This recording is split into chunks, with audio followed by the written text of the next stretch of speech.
Sweet. Well, thanks Sweet. for coming in, Mitch. Thank you. Thank you for having me. Yeah. So I've only sort of met you just now, which has been great. But tell us a little bit about yourself. What kind of music are you into? Let's start with that, eh? Well, yeah. What aren't I into?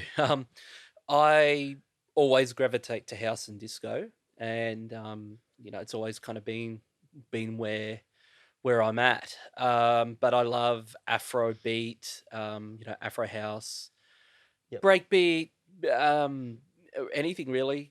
German techno, Yep. tech house, yeah. But if I'm gonna say one thing in particular, it's house and disco. Yep. Yep. And how'd you get into the house and disco then? Because it's obviously something you're really into. So how'd you get into that?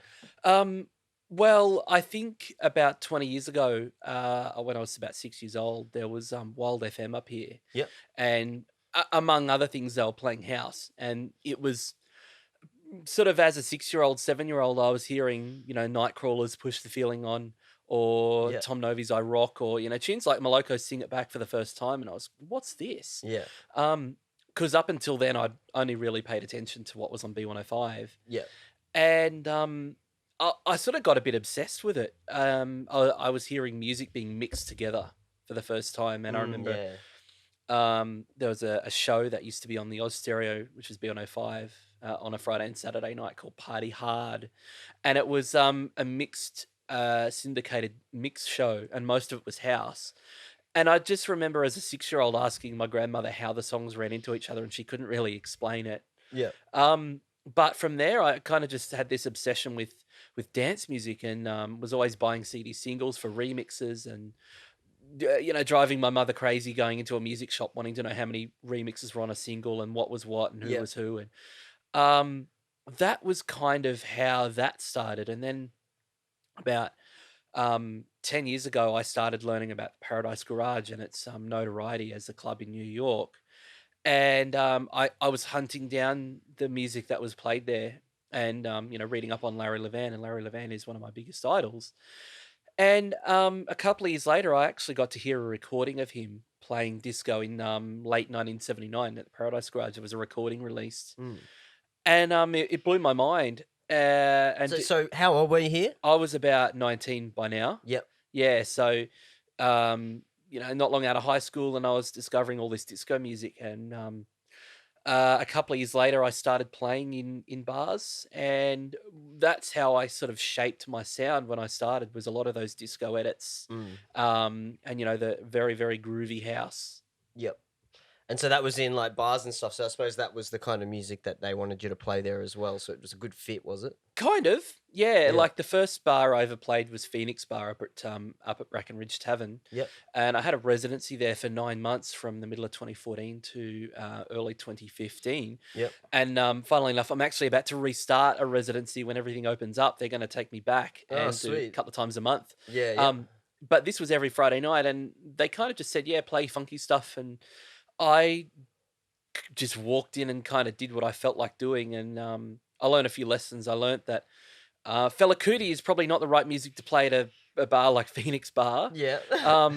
But it was cool. I started learning how to read a crowd. Like I'd done weddings before, Yeah. and I had a basic. I just play one song they know after another. But I got a bit of practice with reading a crowd, and so that was my first. And then a couple of months later, I got a residency playing retro at the Port Office Hotel. Yeah. Okay. Yep. The Porto. The old Porto. The old Porto, yeah. Mate, So I yeah, was now we're talking. yeah.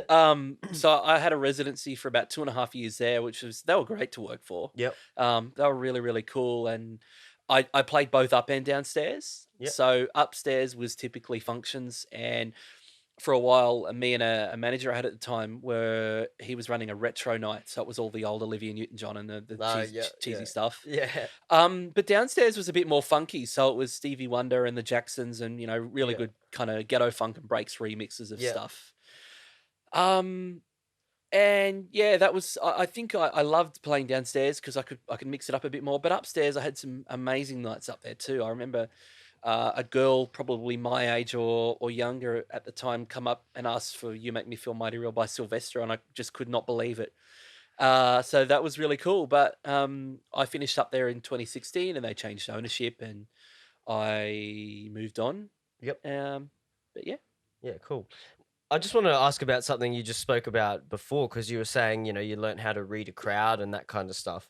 And, obviously with your eyesight and things, how do you do that as, to read a crowd like that? Obviously you're looking for different cues to what most other people would be looking for. How do you sort of read a crowd in that? Because I'm interested to know how you do that. Yeah. It's a lot about auditory, a lot of Yeah. reactions. Yeah. So it's not so hard when it's rocking because they're right in front of you and they're Yeah. having a really good time. And Yeah. from there, you make a call as to, do we need to bring this up? Have we played enough? I'm talking about an open format room, Yeah. not Yeah. so much a house room. But Yeah. Yeah. if it was looking at an open format room, have I played house for a while? Should I maybe move to some R&B Yeah. or, should I play a little bit of more bouncy stuff? Yep. You Yep. you kind of, I try and change it about every half an hour. It's not a given rule, Yeah. but yeah. So a lot of crowd noise. I sometimes take cues from management as to how things are going, Yep. and sometimes it can be a bit difficult because you don't know how drunk they are, or you don't Yeah. quite know where they are in the You room. don't see them stumble over as they're walking or something, Yes. or how loose they look when Yeah. they're dancing. Yeah, yeah. Oh yeah. And it could be a bit more widespread in the room. They might not all be in front. So and especially that happens when you're doing the first set or you're playing the whole night. So there'll be a time where I will throw out a few feelers and play things like "Don't Stop Till You Get Enough," Yep. or a Dua Lipa track, or just something that might not be the biggest tune at the time, but something that might make them want to think about dancing or Yeah. get a bit of a sing along or a bit of a groove. Yep. And yeah, from there it's all about, you just have to play it on the night. Yeah. Some nights can go amazingly well, and some nights people just aren't into it and they just want to sit around and drink. Yeah. That's the same with everyone, though. Yeah. That's no different to anyone. Like, Absolutely. sometimes it's just that's not what they're there for. You Yeah. know. So yeah, that's it's interesting, and I suppose your ears would probably be better than most of ours, like because you're used to using your hearing a bit more, probably. People say it is, Yeah. but it's hard to know for sure because I was born blind. So Yeah. So you got no comparison, really, do you? no, Yeah. no. But people have said, I think there's some studies out there that kind of made the call that if your one sense goes, the other ones take over a little bit more. Yep. I don't know what the study was, so I can't verify it, but that's kind of what I've heard. Yeah.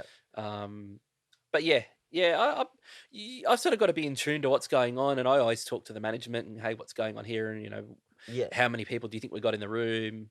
When are we closing? You sort of got any pointers? Because I mean, I like to close. I like it to feel complete if I'm closing the night. So if I know we're going to close in half an hour, I'll start slowing it down.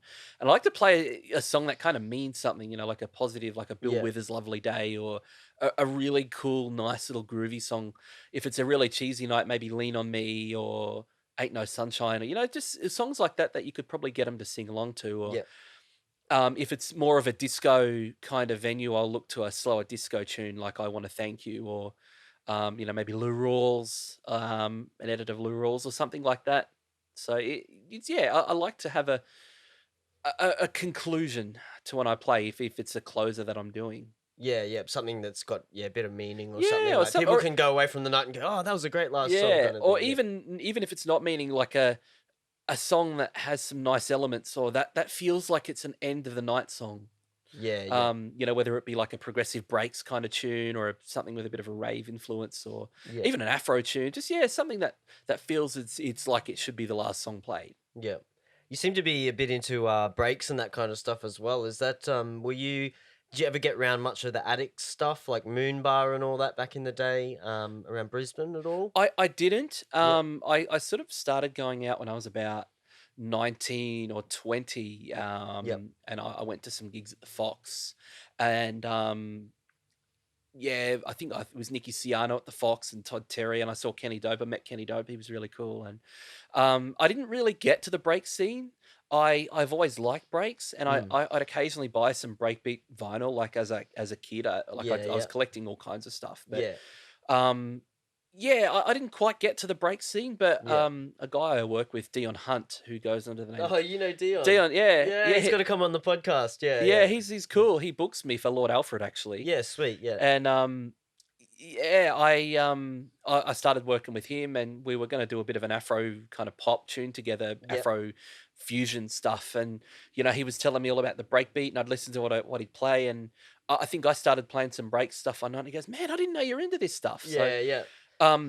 I think at the time I was still playing Montague at West End, and I think I'd done the house and I'd done the disco and the pop, and I think I just needed something else. So I kind of raided his breaks Yeah, collection. I yeah. said, "Give me the best of the best." I used to have it all on CD. Yeah. I used to just get it off blogs and stuff, but I'd lost it all, and Yeah. or I couldn't tell you where any of it was. So he Yeah. gave me big folders of music, and yeah, I love that. I don't like it too glitchy, but Yeah. I Yeah. like Yeah. the what A Skills and Beat Vandals, Bomb Strikes. Yeah. I had some of the Bomb Strikes, 12 inches about 10 years ago. I was buying those. Yeah. Um, so yeah, I like places where I can play a bit of that kind of stuff. Yeah. Yeah, I suppose like the break scene, like, with Dion, I met him through the Addicts crew, like I was talking about, and the same with Tommy. We were talking earlier before the Yeah, podcast. Tommy Graham. Tommy Yeah. Graham from High Tech, which you've got some releases on too. I met him, both of those guys, through the break scene, Wow. but it was probably a Okay. little bit before when you were going out, so that's probably why you probably missed the. We're probably right at the tail end of stopping doing all our events then, so probably just missed it. Yeah, like Dion was telling me, I think about the breaks and enter nights that were happening. Yep, I used to Uh, run some of them for Addicts Crew. yeah, Yeah, wow. yeah, Yeah, no, old school. he's really into his breaks, and like as much as I love the funky breaks, I love some of the old finger licking Soul of Oh Man, yeah, Plump DJs kind of stuff that yeah. was going on in the mid 2000s. That's the kind of stuff I'm into. Like Yeah, the sort of older breaks, I suppose. Yeah, and because it's coming back a bit. yeah, it's coming back, but it's different now. It's not as it's not the same kind of vibe. I reckon it's a little bit more It's modernized. tougher, I think. yeah, Yeah, with the bass lines and stuff. Like it's a little bit more almost bass housey. I think like a little bit more, heavier like that. yeah. And like when I'm looking for breaks, I try and look for the older sounding stuff that's Yeah, new. yeah, Um, but I don't go as much on the new sound, but there's still some really good tunes. Like Stanton Warriors are still yeah. killing it. You can't beat those Um, boys. I think one of the first breaks records I ever got was for Christmas in 2004, and it was Adventures in Success by Stanton Warriors. Yeah, And I got a few other ones like A Skills and can't remember now. I've still got them all. yeah, yeah. Yeah, You got them all somewhere. You can somewhere in a find 'em. cupboard. Yeah, Yeah, yeah. all locked in together. Yeah, that's right.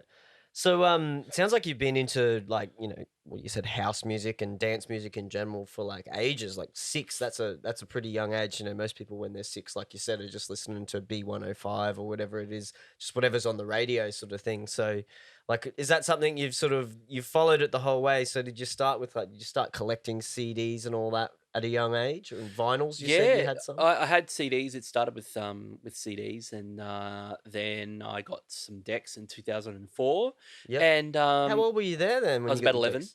11. Yeah, but I'd What did you actually get? What did you start on? they were shit. I can't remember what they were now. I Yeah. think they weren't Technics. I don't know if they were even Pioneers. I Yeah. can't quite remember what they Were were. they CDJs or were they No, or they were vinyl. vinyls? Yeah. But I'd got a guy in community radio, Michael Monk, who was kind of the first guy who showed me how to beat mix. Yeah. He organised for this dual CD player. This was when I probably just turned 11 Yeah. in 2003, and it was a 2-in-1 CD player with a mixer Yeah, cool. with the faders and stuff. Yeah. And I learned how to mix on that, and that was with CDs. Yeah. And I got some vinyl about a year later. I remember it was Kyle and Jackie O. Actually, I did some interviews with them, Oh, cool. Yeah. and secretly, like they'd said to me at one point, "Oh yeah, we're going to get you some decks," but I'd never really knew when or anything like that. Yeah. And I got home from school one day, and there's all these vinyl decks set up in my room. And I was Oh, like, that's "What?" so sick. Yeah. So, and Mum had gone and got me these secondhand records, and I was having some fun with them. And then she bought in all these house records that she'd ordered online. I'm thinking, Yeah. hang on a minute, what? Like, does this get any better? Yeah. It's Friday. I've just got home from school. I've got all these records. Yeah. So I was getting Lola's theme on vinyl. I had Call on Me. I had Flashdance. Oh man, Um, that's some like old school vintage stuff. That's like classic dance tunes. Man, Yeah, right? it was. You've got them all on vinyl still? I've got them somewhere. Yeah. Milo's Drop the Pressure. Oh, mate. This was all in one day. uh, all Jeez. these tunes. Sounds like heaven. It was. I think there was Got to Release by Saturated Soul, which was a Defected thing. Yeah. Oh, what else was there? God, I can't even remember. Yeah. Few other little lesser known tracks, but um, yeah, they were the first records I got. Yeah, So cool.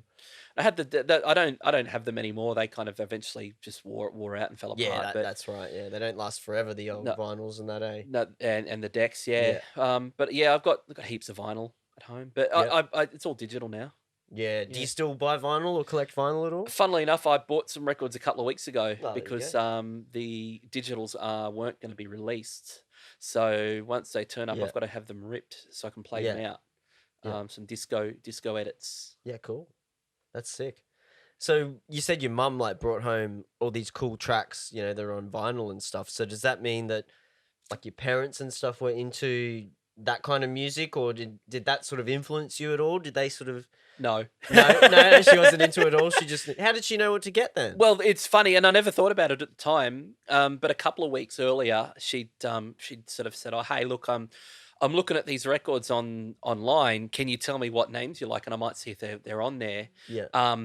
And me being 10 or 11 or something, like it went right over my head, and I was telling her Yeah. all these names, and she was ordering them online. Yeah, you Yeah, just I thought had she that- just wanted to know. She was what just I was interested. what was going on. Yeah. And nothing more got said about it, and suddenly I've got all these records, and it never clicked at all. Yeah.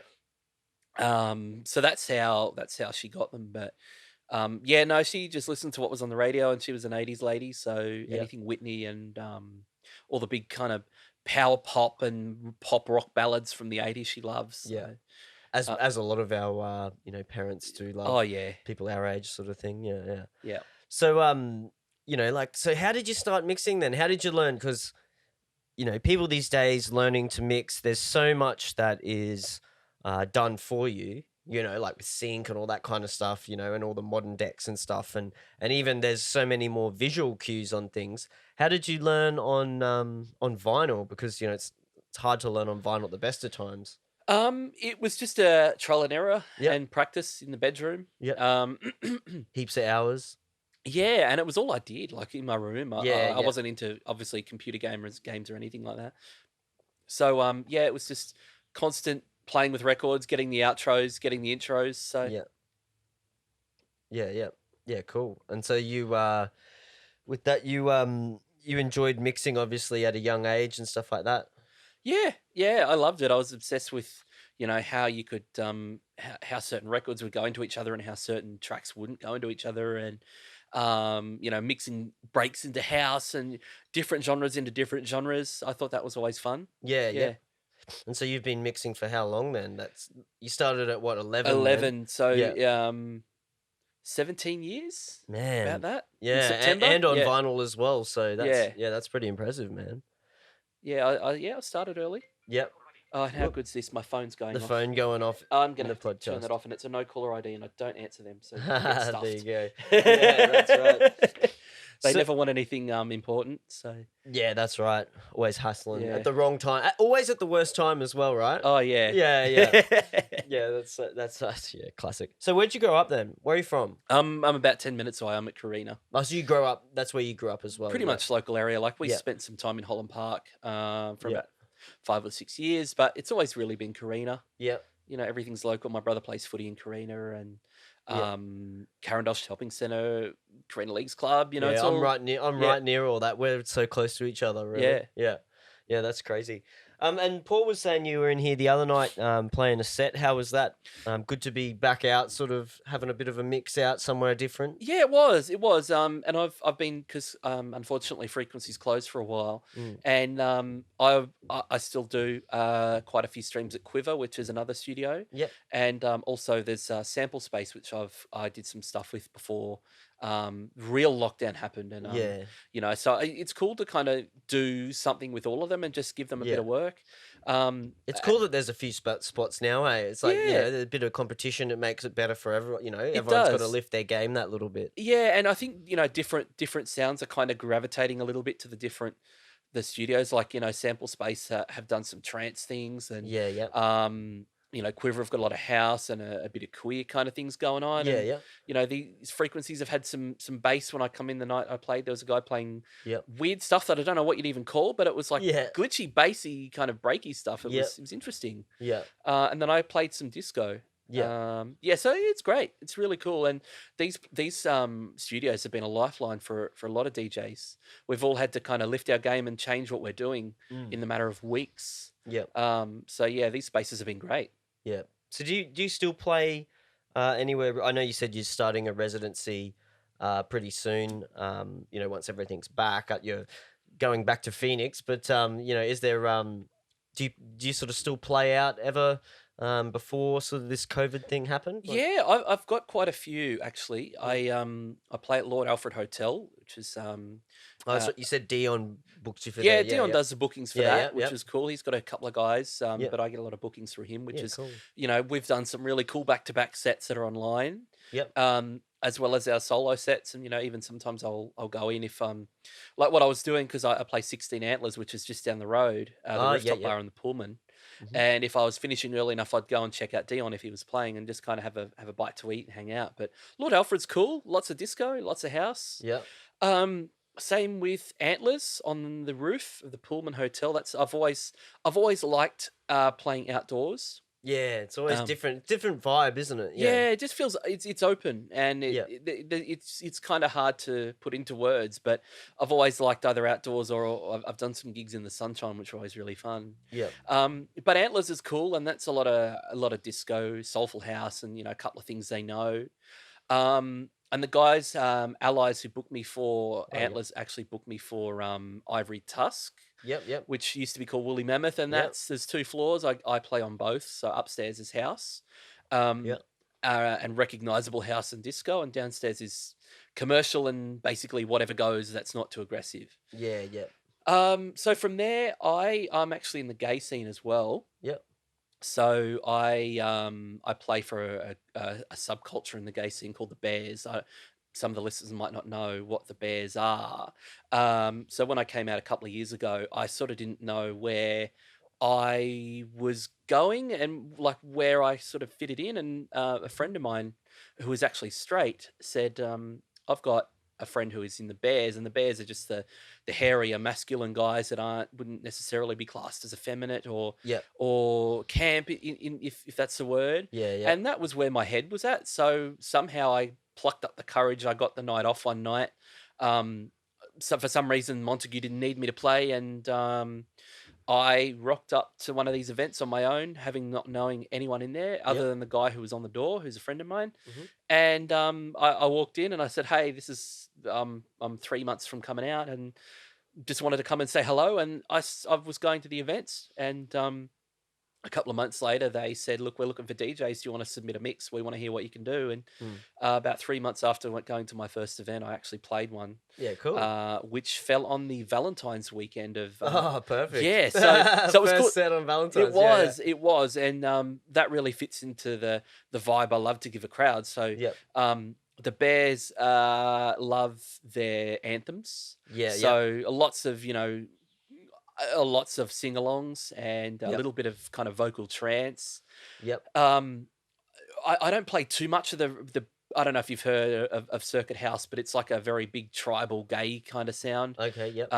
You'd probably know it if you heard it, and it's very, very popular in the South American countries. But it can get quite monotonous, so I don't tend to play too much of that, and I'm very Yep. picky. But a little bit of that, but lots of again disco to start with, and just really kind of hands in the air, lots of fun, sing along tunes. So I do gigs for them. And I also play for the Leather Club, which is in the gay scene as well, Bootco, and that's very underground. So Yep. I start with deep house, and I play a bit of the deep tech and tech house and a bit of techno. Yeah, yep. Um, and having those gigs has actually taken me to Sydney a couple of times, Oh, about four, cool. four times last year. Yeah, And that's sweet. yeah, yeah, it has been. There's a bar called Bear Bar, which is at the bottom of the Burdekin in Sydney, Yep. and it's a little kind of dugout that they've had for a couple of years, and I go and play. I actually do Afro pop nights down there. Yeah. That Nigerian Afro kind of vibe. because they wanted to try it out in the gay scene down there, Yep. just to see what the reaction was. And I got some really cool feedback. So I've done. It went well then? It did, yeah. Yeah. They wanted something a bit different, and I went and did that twice. I played disco and stuff there as well. Yeah, yeah, yeah. And Arc nightclub, which is very, very big anthemic kind of stuff downstairs on Sunday nights. We've done a few of them, Yeah, yeah. and I went down for Mardi Gras and played some of the similar gigs down there for Mardi Gras, which was lots of fun. Yeah, cool. And that sounds like it must be a pretty inviting community then, because you said, you rocked up by yourself, didn't know anyone, and then 3 months later you were playing a gig there. So you must have made friends pretty Yeah, pretty easily. they were cool. And I mean, the thing with bears, and I can't really talk for any other subculture as such, but Yeah. the thing with bears is it's an inclusive. Inclusivity is a high priority. Yep. So it's body positivity, and they don't like to discriminate on kind of what type of individual that you're looking for, or Yeah, yeah. or what you look like, or anything like that. But they're pretty accepting of all kinds of guys, basically. But the main bear stereotype is someone who isn't taking themselves too seriously, might be a bit hairy, might be Yeah. a bit bigger. Yeah. Yeah, so the whole look as such is not a massive focus. Yeah, yeah. Yeah.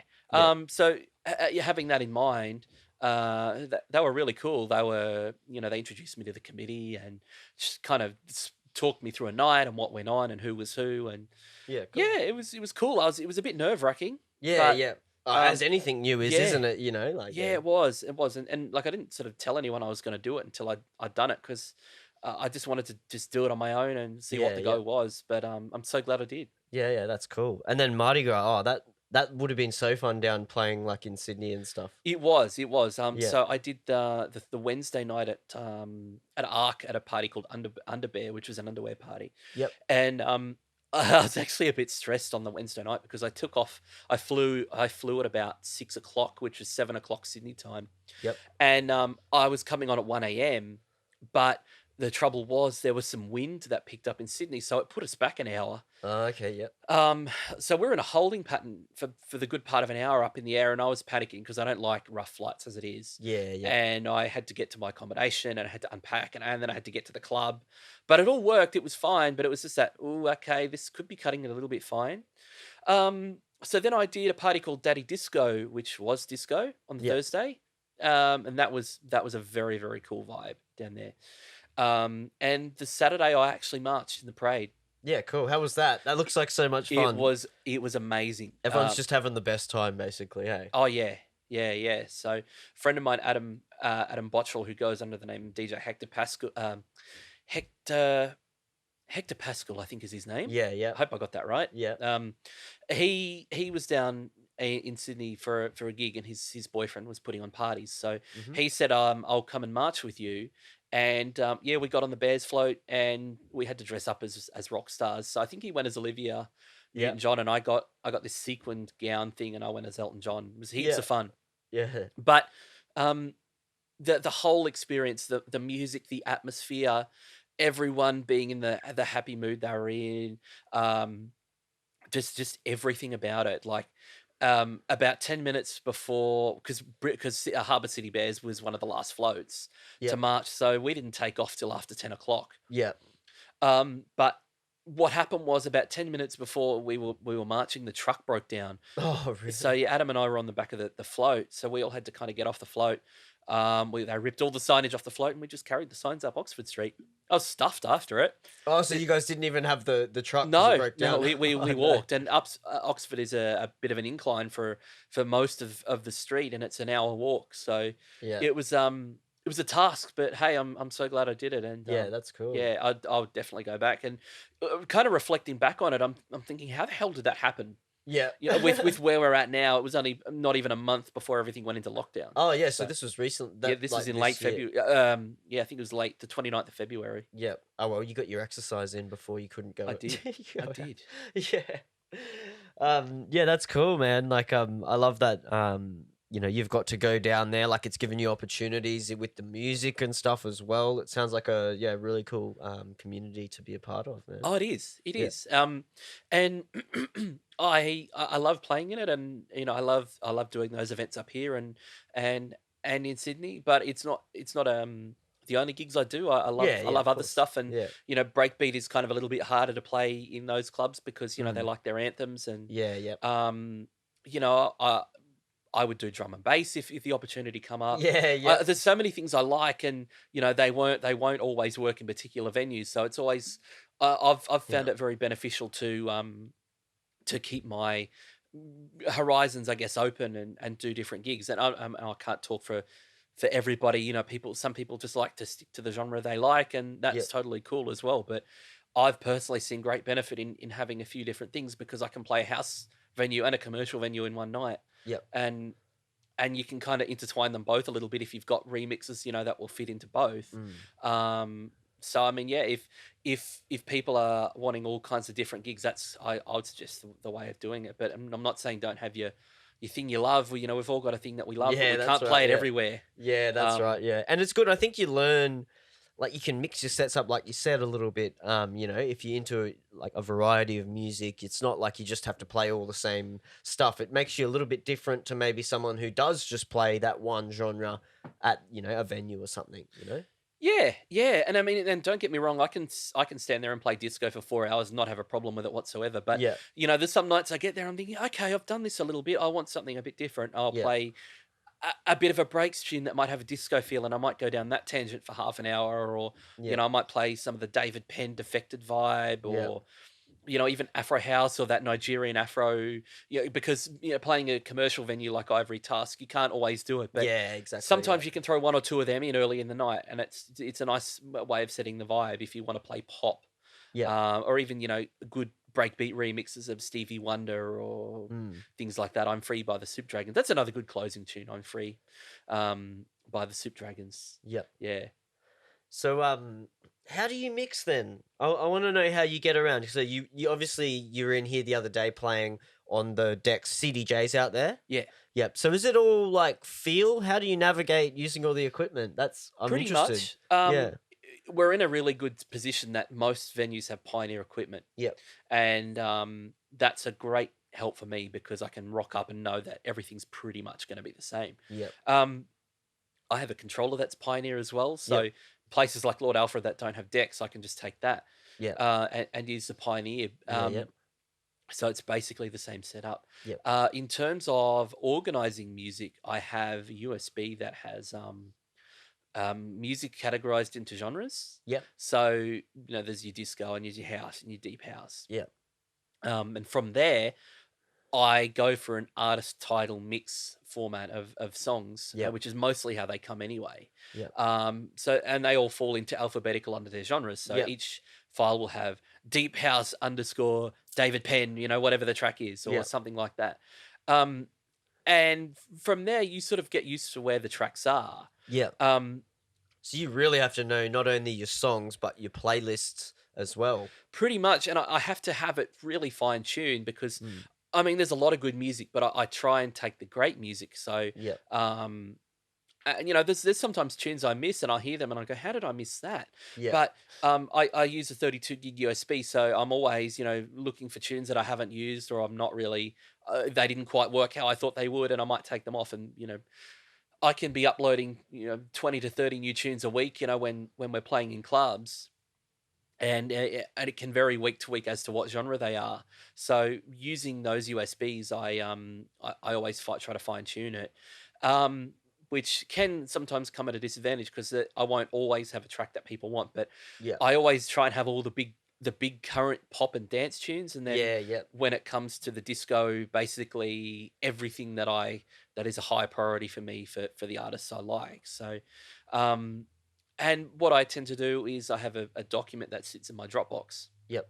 And every week when I add new tunes, I create a new date and I put the genre that they're under, and I list the tunes. So the first time I play it, I might not remember I have it. I have to look at the list. But if I really like it and I keep playing it for a few weeks, I always kind of end up remembering that it's under that subgenre. Yeah.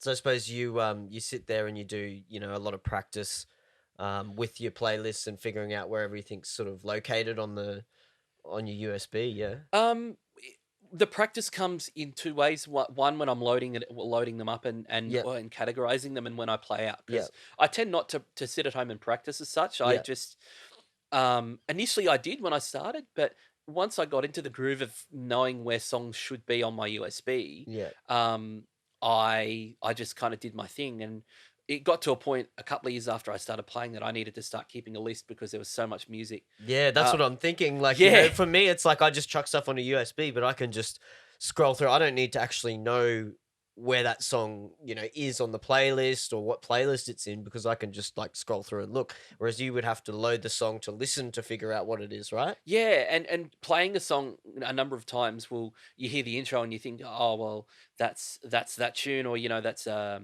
Purple Disco Machine tune. Yeah, yeah. Yeah, the intros are a big help, and sometimes you're looking for one thing and you find another that's better. Yeah. Yeah. Um, and I got this gripe about radio edits. Like, Yeah. if it's a pop set, that's fine. I can Yeah. get DJ City and get an intro or whatever. But Yeah. um, artists and record companies that are releasing music that only provide the radio edit. Um, Yeah. look, yeah, times have changed, but there's still DJs that want to do the full Yeah, mix. yeah. Admittedly, if the song's good enough, I'll play it. But there's nothing worse than only having a radio edit of something available, and you've got 2.5 minutes to find the next song, Yeah. and it's running out, and you haven't got a song ready because you Yeah, haven't yeah. worked out what the best song to play is. Yeah, So yeah. having that long mix is great. And I don't like to play the blind card as such, but it's great for me because having not being able to see what's in front of me, I have to quick to listen, and having a bit more time on my hands is Yeah, certainly yeah. beneficial. Yeah, ah, man, I can't even imagine. Like that would be so hard for me to sit there on a USB and, I suppose for me to close my eyes and try and figure out the songs, that would be. But I suppose, you've got experience with it. You've been doing it for 17 years. Like that's. Yeah, you get used to it. Yeah. And even before I had USBs, I had CDs, and nothing was labeled. I didn't put any Yeah. labels on anything because I was using them at home enough to know exactly what was on what. I was always Yeah. playing on the decks at home. Yeah. So when I'd go out to do weddings, Yep. I was only playing funky stuff early in the night and cheese later, so I kind of knew where it all was. Yeah. But when I stepped into the clubs, I sort of had to change a little bit. One, because things were going digital, Yeah. and I was needing to have more music at my fingertips, so I had to find a way of having it organized. And I remember a few years earlier, a DJ had said to me, "Man, you're gonna have your shit together if you're gonna play in a club." Yeah. And I'm thinking, how the hell am I gonna do that? How Yeah. am I gonna organize that in my mind? And I couldn't picture it. But once I think I was given a residency, and I was like, "Oh, okay, I need to now pull my finger out Yeah. and Yeah. know where all my music Yeah. is." And it took those couple of residencies to build up exactly what retro tunes were going to work and what funky tunes were going to work. So that's how I started out. Yeah. Yeah, that's just the organization level to me just seems so, you would have to organize things, whereas like a lot of us are just last minute put together a set with tunes in there, and it's like, oh, I don't know any of these, like kind of thing, which, obviously Yeah, you've got to do a bit more it work. can be. Yeah. It can be. And a couple of the live streams I've done, because I've been really busy with the law study in the last few weeks, it's Yeah. come to Friday and thinking, oh, fuck, I'm not even prepared. Yeah. What new tunes did I get this week? Dump, dump, dump, dump, dump, dump on the USB. Yeah. Put a hashtag in front of them so they're all at the start of the USB, and just go to the gig Yeah. and do it. Oh, And that's a make it good up on the tip. spot. Hey, that's a good tip. Put a hashtag at the front of the song name so that they're going to be at the top because of alphabetical order. Is that right? Yeah, like because as I haven't been playing in clubs, I haven't been putting things into genres. Yeah. So it's going to be a bastard when things open, because I'm going to have to remember, shit, what were all the big tunes I played on the streams, Yeah. and get them into a big folder and put them on my USBs to actually take Yeah. back into the clubs, because clubs haven't heard them. Yeah. But when I'm doing the streams, I'm not preparing as much, so I just put a little number, a hashtag thing at the front Yeah. of the file name, so they Mm. just turn up at the start of the stick. Yeah. And from those files, I just make that up as I go, and I try not to repeat tracks. Yeah. Because it's a live stream and everyone's doing them, so I want to just keep it pretty current Yeah. and Keep it unique. fresh. Yeah. Yeah. So whatever I get through the week, whether that be a promo or something I've bought, I like to play something different each week. Yeah. Yeah, cool. And you said, like we were speaking before, you're doing law, and you said you did a mock court thing the other day. So how's that going, man? It, Law, man. law, yeah. That's hectic. I got a friend who's a lawyer. I know how much work that is. Oh, it's a lot. Yeah. I've got the degree. I got the degree in mid last year. Yeah, sick. So I graduated, which was really cool, and I had to wear the mortarboard, and I got all these photos taken. It was Yeah, cool. yeah. But I went on to do the practical legal training at QUT, Yeah. and that's more of as I said, practical, more hands on, more exactly what a lawyer would do, Yeah. filling out forms, creating legal files. Yeah. And yesterday I had some court things, so I started out with a mock work license application for a guy who'd been disqualified for drink driving, and he needed Yeah. a license to work. Yeah. So that was the first one, and the second one was a QCAT thing with a neighbourhood fence dispute. So I acted as the defence lawyer for the guy who didn't want the fence to be replaced. Yeah. So we had to argue, the to's and fro's of why and why not, and Yeah. what was what the splits should have been on that. Then I did a client interview. So you're paired up with the student, and you are given a set of facts that they have to get out of you, and they're given a set of facts that they have to get out of me. Yeah. And we interview each other for about 20 minutes, and then we have to send in our notes. Yeah. So that went well. And the last thing I did was a lease negotiation with another student. So landlord is given a set of facts and tenant's given a set of facts, and you have to come to a midway on that. So that was yesterday. Yeah. But so the workload is now significantly lessened for a few weeks. I've just got a little bit left on one of the legal files to do next week. And that's about it for that. And then I've got a couple more electives, and then I'll go into a placement somewhere. Yeah, cool. And hopefully have it all tied together by the end of the year and get admitted as a practitioner. Yeah, sweet. So what kind of what area of law do you want to go into? Do you have anything in particular? I want to DJ in clubs 5 nights a week. Yeah, so it's just the law thing's a backup, is it? Well, kind of it is. Look, That's funny saying that law is a backup. Yeah. Like... and people would go, no, get a real job. But I've always had the passion for music, and I'm glad I've got the law, because COVID-19 has showed me that shit can just die in the ass really quick. Yeah, it can. Yeah. And I'm kind of spewing that I don't have a law job right now. Yeah. That I can be relying on, but you definitely have to have the two, unless you're Tiesto. Yeah, So, yeah, exactly. It's going to be a long way down the track before that could even be possible. Yeah. I'd say more Moose T for my liking. for but you. Yeah, I for love what his you stuff. like, But So no particular area of law that you like or Well, you're interested in? I'm not too much into the corporate contracts, trusts, property side of it. Yep. I liked advocacy when I did my placement last year. That was really cool, and it was quite eye-opening. Yep. I liked immigration. I liked gay rights, disability rights, human rights generally. Patents and intellectual property I found interesting. So there's a few little things I could go into. Things you like, yeah. I'd love to just have something in Brisbane that I can just have as a day job for a few years. Yeah. Make a bit of cash. Yeah, well, I want to work on musically what I'm doing, and eventually get to. They're calling me again.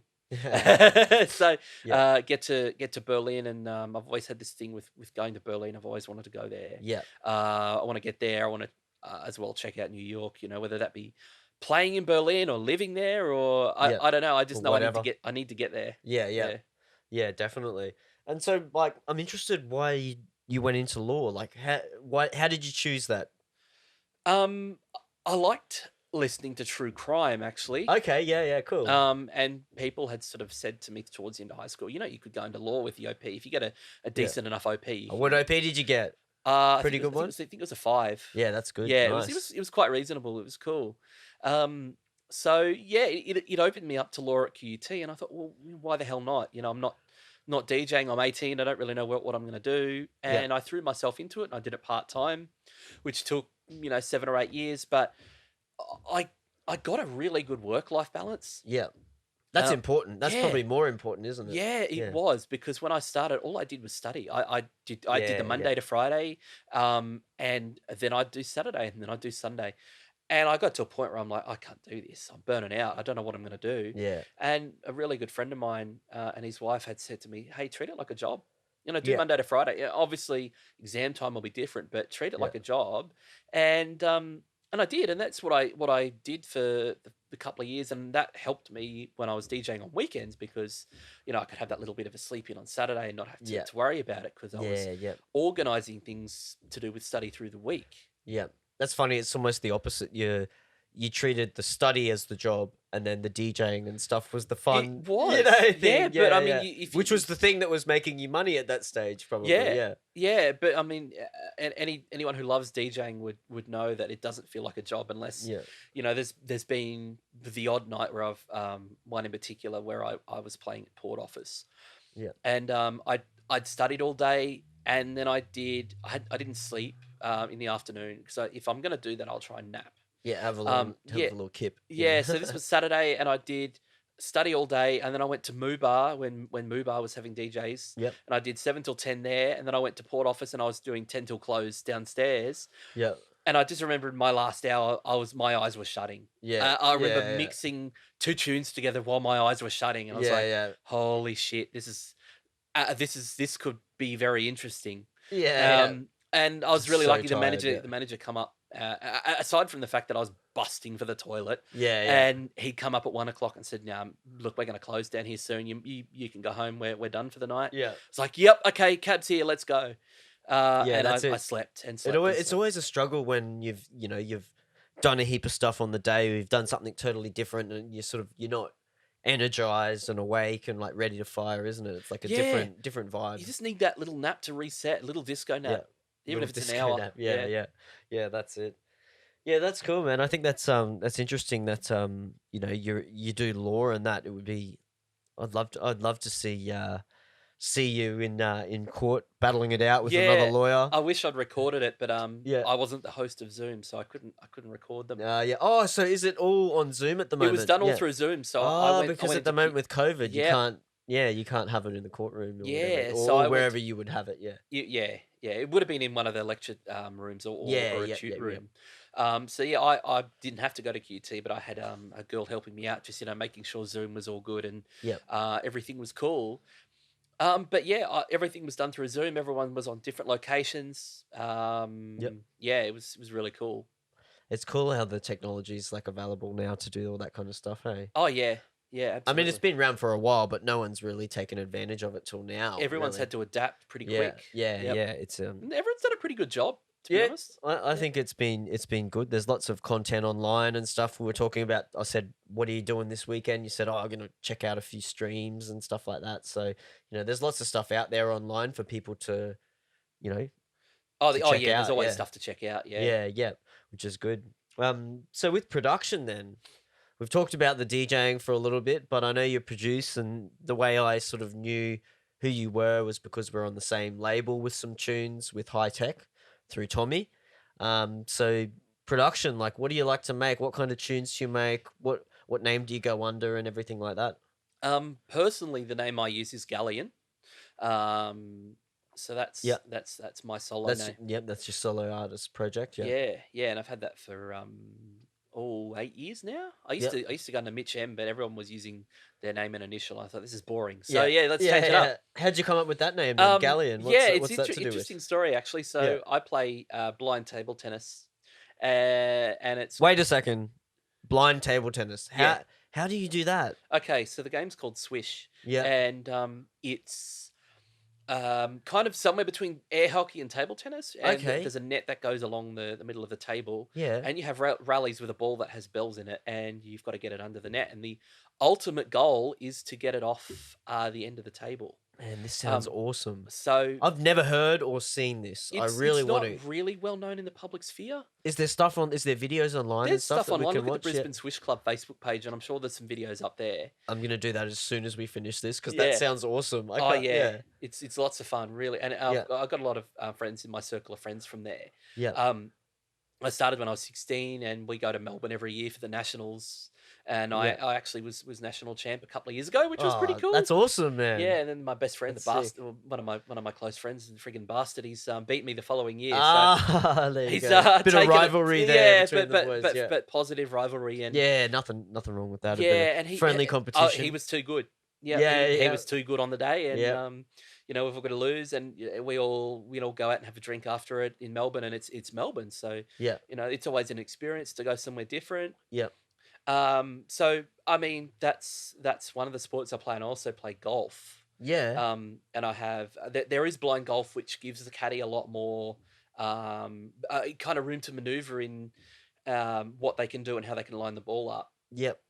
So played some golf last week, which was cool. I was a bit shabby. I hadn't played in about 2 years. Yeah, yeah. So that was really cool last week. But back to Galleon. So with the Swish, we had some shirts made up that were for the Queensland team. Yep. And everyone was having kind of tough names, like, Titan, and just really tough sounding names on their shirt. And I just wanted something a bit out of the ordinary. And I chose Galleon because I think it sounded cool. Yep. And at the same time, I was looking to, I guess, do more with the DJing, and I was using Mitch M, and Mitch M had kind of ran its course because Yep. that was the name I started using when I was 11. Yeah, so you've probably got lots of stuff you've done when you were like starting out, yeah. Not as much as you think. Yeah, I yeah. found an article that was written in one of the local papers about when I was 11, and it was to do with a literacy competition that I'd won. But the headline was something like, "Oh, actually, no, it might not have been the headline. It was in there. This guy really wants to be a DJ and Yeah. stuff." And I shared it recently, and I said, "My grandmother found this in isolation. I've made it." Yeah, yeah, you did it. Yeah. Yeah, yeah. So that's that's how I got the name Galleon. Yeah. There was something else I was going to mention. It's totally gone. I don't Yeah, know what yeah. it was. It'll come back to me. Yeah. So Uh, with Galleon then, so I know you guys did the Galleon and Friends recently on High Tech. yeah, we Yeah, did. that release. Yeah. I wanted to do a collaboration EP, Yep. and I love collaborating with people. So there was My Love with Ant Shepherd, who's Boogie Nights with me, Yep. and then there is Calling Africa that I did with Tonky from Melbourne. Yep. He's a cool DJ. He loves his tech house and all of that. Yep. I actually did the vocal on it. People might not know that, but Oh, cool. I wrote and recorded the vocal. So we Yeah, pitched. sweet. You won't know it's me, but it is me. We've Yeah. pitched it down. Yeah, yeah, yeah. So there's that, and then there's Slave to the Rave that I did with Tommy Graham, Yeah, yeah. which was a kind of a late night tech house burner. Yep, yep. So that was really cool, and then we got the remix EP, which was Yeah. so much good stuff. We had Mind Electric doing the My Love, which is really cool David Penn vibe. Yep. And then we had Pryor and Miller. I think they're from Adelaide with a tech house mix of that, and we also had Romy Black from Sydney with a Jack and House Yep. mix, and then we had Kondo from the Gold Coast. Kondo, He Chris, tore yeah. out this mix of Calling Africa, and honestly, like tech house, he's probably one of the best known tech house guys in Australia right now.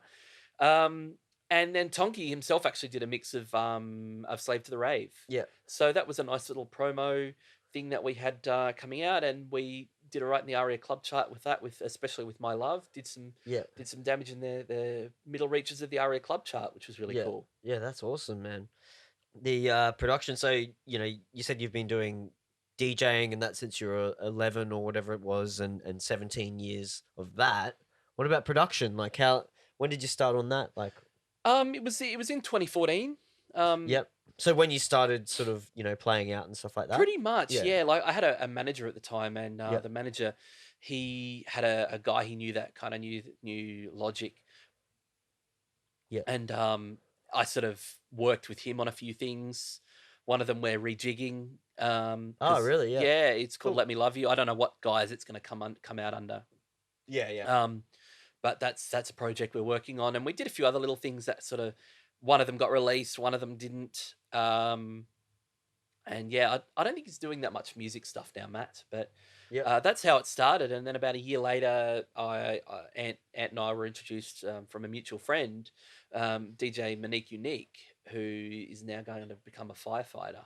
Oh, cool. Yeah, she's a great DJ. Yeah. And she was one of the DJs along with James Nicholson that got me into Moo Bar in early 2015. Yep.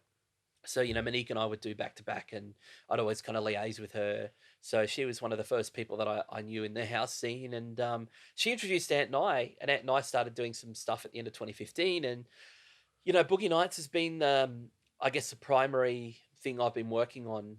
There's always Yep. whether it be an original or That's with Ant, you said. Ant Yeah, Shepherd, yeah, yeah, yeah, yeah. There's always a remix or something going on. We've got yeah, yeah. an original called "Feel It in Your Soul" 2020 coming out in a couple of weeks on Cool. Yes Yes Records, which was we had that a few years ago, but we've got some new mixes of that, which is all really good.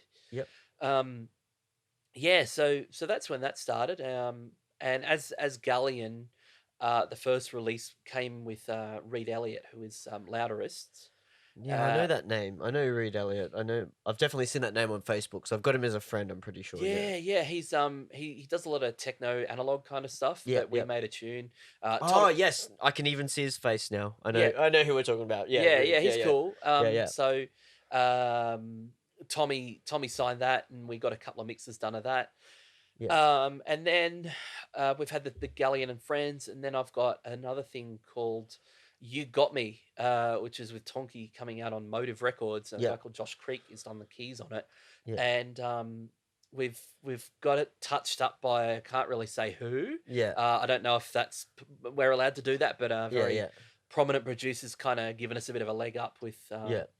some of the sounds in it. Hasn't changed the Yeah. track as such, but just beefed it up, and it's Yeah. Yeah. Yeah. sounding a bit more like Put their David. little touch on it. A little Yeah. bit, yeah, Yeah. a Yeah. little Yeah. bit of magic, and it's a bit more David Penn than it was before he got it. Yeah. So, Yeah. Cool. that's coming out in a few months. We got that back last night, and honestly, Yeah. like we're our minds are blown. Yeah. That's This sweet. thing is just off the hook. Yeah. Yeah. So that's coming out in a few months, and then I'm doing. I don't know if you know Eric Velland. I do know that name. Yeah. Yeah, he's a Norwegian guy. He's been here for ages. Yeah. Yep. I know who you're talking about. Yeah. Yep. So we go under the name Chat Noir. Yep. And we've got a couple of releases out, and we're doing a rejig of release we had called "Let Me See You Dance," Yeah. which has come out on a Redux Inc. Guy in Melbourne. Yep. His label. So we've done a new disco mix of that, and I think we're going to get another mix done potentially and release some of the old mixes. It was on a US label, Yep. but the US label's given us permission to kind of do our thing with it on Redux. Yeah. So Cool. that'll be in about November. Well, that's probably going to come out. Sweet. Heaps of music coming Oh, out. it's non-stop, but I wouldn't have it any other way. It's been really cool. COVID's kept me busy in that respect. Yeah. Because you've sort of got more time to work on, the music at home because you're not playing gigs and stuff like that. Yeah. Yeah. Yeah. There's always Dropbox links being sent. Our keyboardist, Josh Creek, especially with Boogie Nights, he's laid some really cool things down. We're following masters, we're getting masters back, we're sending off pre-masters. It's non-stop. Yeah. So I'm interested, like when you're working in the studio, how do you come up with ideas? Like it's obviously working in DAW. What DAW do you work in usually? I tend not to push the buttons, and it's something I'll be Yeah. looking into with Yeah. with when I get a Mac. But Yeah. Logic is the common denominator. So Yeah. Ant uses Logic. I think Eric uses Logic, Yeah. and a few of the other guys. Yeah. So in terms of the production process, like we Yeah. both have input into what goes where. Yeah. But I'm really good with song structure and knowing what's in key and Yeah. what isn't, and do we need 16 bars of this, or Yeah. does the intro need to be longer, or things like that. Yeah. Um, So it's something that's like, your ears are trained for it. Really, Yeah, we were talking and- about that at the start. and I guess like, playing in clubs but helps yeah, with that too. and you've got so much experience playing, disco and house, which is probably, the kind of vibes that you make. Like, is Yeah. that the kind of vibe you go for Most when, of it. in your tunes? Yeah. Most of like it's big happy house stuff or disco. It is we've done our Afro and we've done some techno stuff, and but Yeah. lots and lots of house and disco. Yeah, that's cool. I'm keen to hear. Do you have like a version we can listen to later, like after the podcast? Yeah, I'm sure Yeah, I cool. can send you something. Yeah, Of we'll course. fire something up because we've got a good sound system in here, so we'll have a good listen to it Cool. afterwards.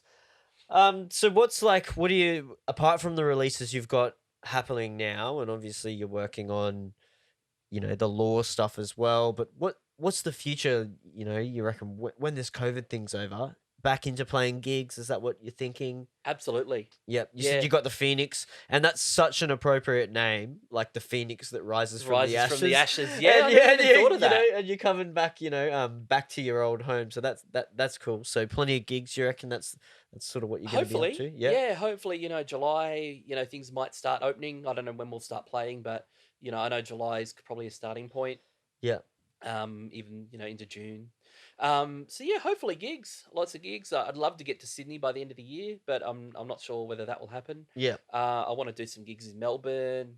Um, I but Berlin is the big goal. I don't know when it'll happen, Yeah. but I got to get my shit together and get over to Berlin. There's Yeah. the We'll get your law degree first. Sort yeah, all that get out. all that Yeah. out, Yeah. which will be the end of this year. Yeah. But Yeah. Sort I all don't that I out. don't quite know why, but I've always kind of had this, I guess, calling to go to Berlin. I think it's where I Yeah. need to be. There's something waiting for me there. Something musical or a lover or something. I don't quite know what it is yet, but I've You like always that whole scene because they've got a really cool music scene and a cool, cultural scene over there, don't they? they do, Like yeah, like and everything diverse. Like everything has its place. it does, Yeah. like they've got heaps of clubs. I love my techno, that they've got disco over there, and Yeah. the bear clubs over there are quite prominent, and they've got big pride festivals I want to go to, and clubs that kind of go all weekend, like Berghain. I'd Yeah. love to get into Berghain. I don't want to say I'll go to Berlin just to get to Berghain because I probably won't get in. Yeah. Yeah. Yeah. But that's one of the goals of a Berghain. I want to look at Frankfurt. I want to different parts of Germany. I want to see obviously more of Europe. Amsterdam would be cool. Yeah, just so many places. I want to go to New York. I want Yeah. to travel. I want to see different places. I want to experience things. Yeah. Have you Um, done much travel before? not really in that respect. Like I've Yeah. done Melbourne and Sydney, Yeah. Yeah. and I did New Zealand about 15 years ago, Yeah. which was cool. It Yeah. was Yeah. with the school, but not not a big lot of travel. Yeah. Yeah, So that's on the bucket list. You want to yeah, go? absolutely. Yeah. Go check out some places and stuff and that. So yeah, that's cool, man. I'm loving the fact that you've DJ'd for so long and the production stuff. Like that's I love people who have been into music for a long time. So it's really great to sort of, talk about that kind of stuff. But Yeah, yeah. it's definitely in the blood, and it has been since I was a kid. And Yeah. I look back at it, and you think, what I'm really privileged to have the gigs that I've got, and you don't hear of too many kids at that age sort of wanting to be a DJ, but Yeah. I found dance music, and I feel so privileged that I did actually find it because it's given me a lifelong passion, Yeah. and one that I can earn money on most weekends, Yeah. Yeah. and not even feel like it's a job. Yeah. So I want to know about your first gig. Where was your first gig that you played to people? Oh, where was that? Yeah, It that's what was it's when you've played for so long, it's hard to think about like, it like was where was it it? was crap. Yeah, well, that's what everyone Yeah, says. it Yeah. was a blue light disco, and I was 11. Oh, Uh, really? So you played at a Blue Light Disco I at did, 11? yeah. Not long after I got my gear, Oh, you would have been the man. I did a shit job of it. Yeah, So, yeah. a guy got in contact because B105 had done some fundraising for Yep. my school equipment and getting a laptop and that kind of. I think Yeah. that's how he got in touch. Yeah, yeah. And he said, "Oh, do you want to come in and do a bit of a stint with the Blue Light Disco?" It was in December 2003, so I think I had the gear about 3 months. Yep.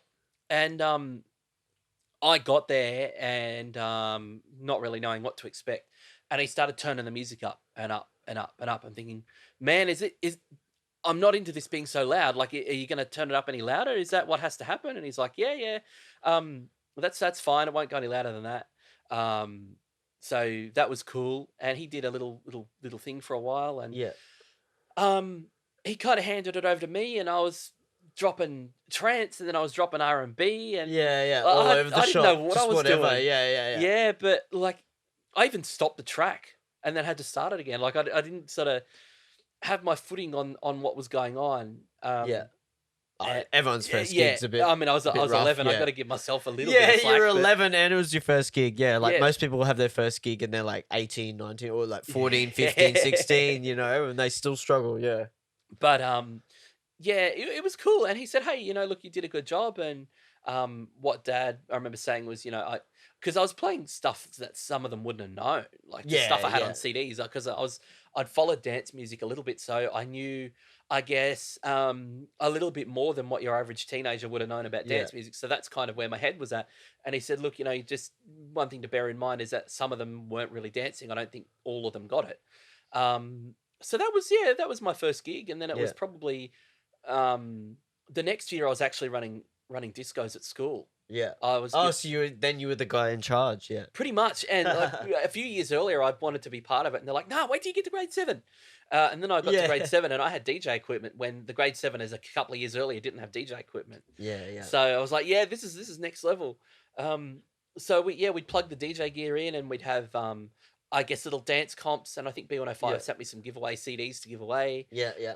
I remember because I'd always ring them up and go, "Hey, can you send me this song? Can you send me a CD copy of it?" Like if it was something I didn't have. Yeah. And I remember ringing them up one day and saying, "Hey, can you send me this, and this? But can you also include a couple of CDs that I can give away at the disco?" Yeah, yeah, yeah. And this box, I kid you not, there's probably 40 CDs in there. I kept probably 30 Yeah. of them.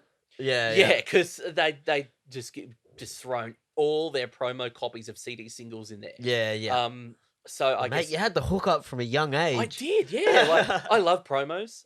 Yeah, some DJs kind of going about, "Oh, I got so many promos," but I Yeah. love them. Yeah. So I got all these promos, and like it was '04, so I was things like Chingy's One Call Away. Then there was Boogie Pimps as Sunny. Boogie Pimps were quite big at the time. Yep. There's all these CDs I can't even remember the names of now. Yeah. So I kept most of them, and I just gave all the shit ones to the principal to give away at the disco. That's it. Yeah, yeah. Which is funny because I got most of them back at the end of the year anyway, because I think we stopped discos for a while for some reason. But, Yeah. they were the fun times. Yeah, 2004 was a really good year. Good Yeah. year for me. It was my last year of grade 7. I was vice captain. Yeah. I was running discos. I was getting music, and just it was a good year for music. I got a lot of musical memories from 2004. Lola's theme came out.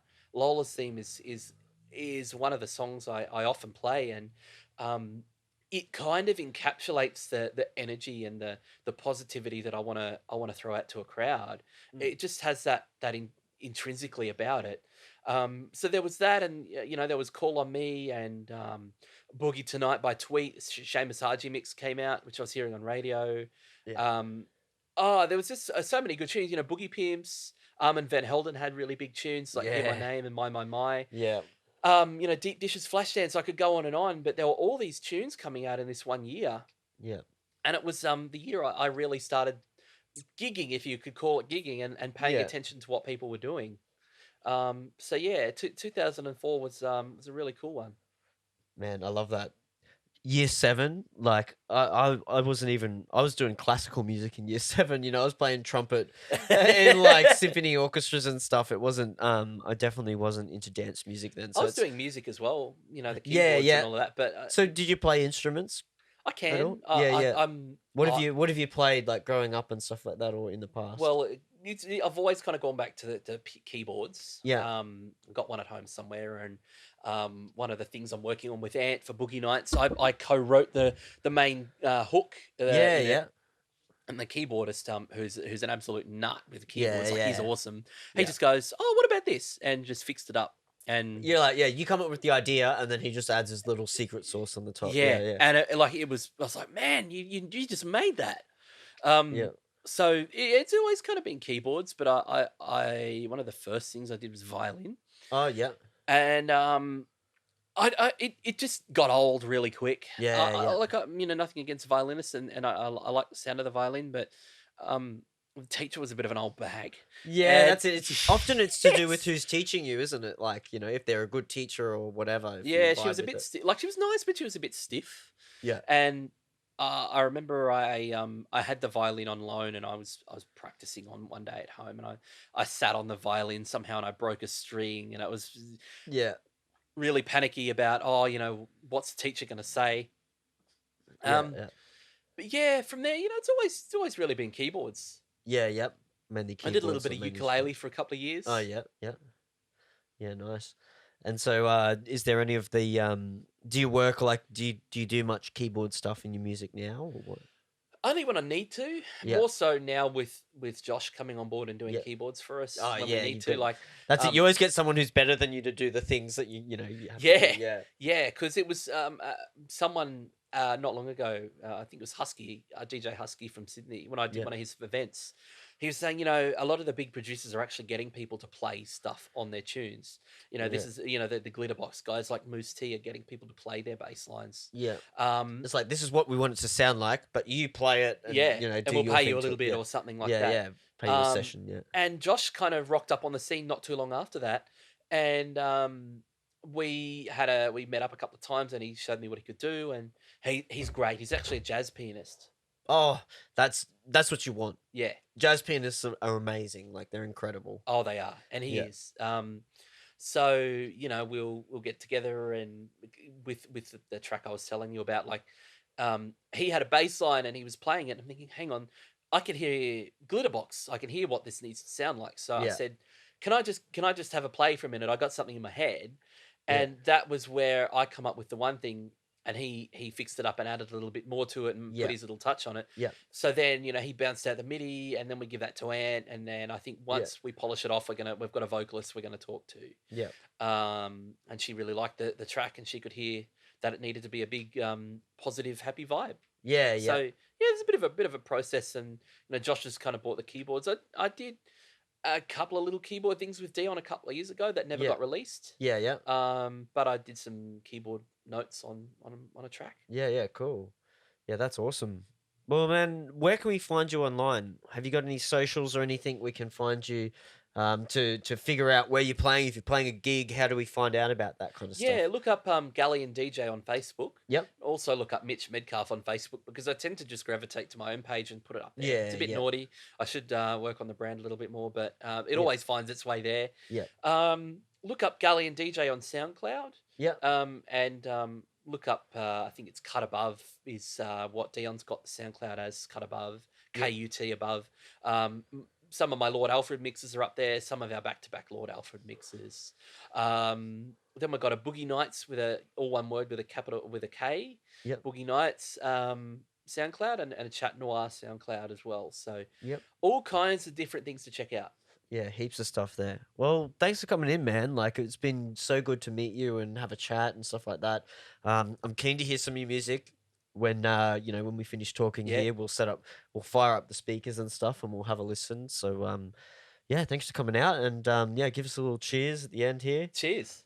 I'm still on the one beer. I noticed you've had a few since. Yeah, that's it. I go through them these days. I'm a slow pretty- burner. I can sit on a cup of coffee for 3 hours. Yeah, that's it. Yeah, no, this lockdown hasn't been good for the beers. I drink them too quick now. It's just like it's like lolly water almost, So it's yeah, I love the beers. So thanks for coming in, man. Thank you. Thanks for the yeah, I'm opportunity. keen to Thanks for having me. yeah, I'm keen to hear some of these new tunes you got coming out too. So Let's do it. yeah, make sure you check out Galleon, Boogie Nights. What was the other one with Dion? Cut Above with Cut Dion, Above, and Chat some of the Noir with Eric stuff. Vellens, Yeah, I'm keen to listen to these tunes. So we're gonna go now, guys. But thanks for tuning in. Oh yeah, just a very quick plug. One, if you Plug want to it. check one out right now, look up Chat Noir on Facebook, because Eric and I have just done a remix using the multi tracks of Madonna's Into the Groove. We've restructured it and tightened it up and put a kick That and sounds sick. all kinds of stuff. It's about 8 or 9 minutes long. So Yeah, cool. check it out. I love long songs. Yeah, me too. They're awesome. All right, make sure you guys subscribe because we need more followers. Subscribe. All right, have a good day, guys. Thanks, guys. Peace.